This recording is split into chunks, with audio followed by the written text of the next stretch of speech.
Hello, sweethearts! Muli nga tayong pinabilib sa huling nga nitong episode kahapon kung saan nga itong si Alexa Ilacad at KD Estrada ay pinuri nga ang acting. Yan nga ay dahil sa isang scene kahapon sa Tira-Tirasong Paraiso na talaga nga namang nag-agaw atensyon sa social media. Kaya naman sabay-sabay nating tingnan at alamin ang nasabing post na ngayon ay nagtitrending na at pinag-uusapan ng maraming madla.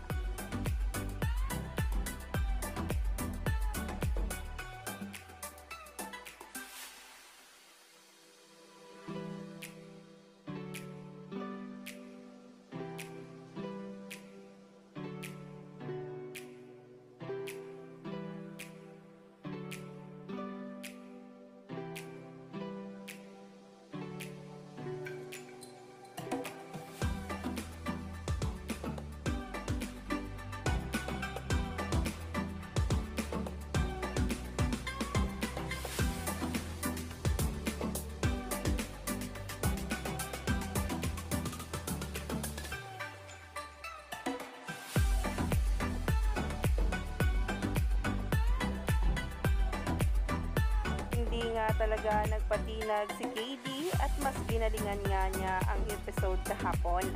Lalong-lalo na nga itong si Alexa kung saan ay kuhang-kuha nga niya ang emosyon na para doon sa eksena. Marami nga pumalakpak at nagkomento dito. Kaya naman stay tuned lang tayo for more updates tungkol sa KDLX.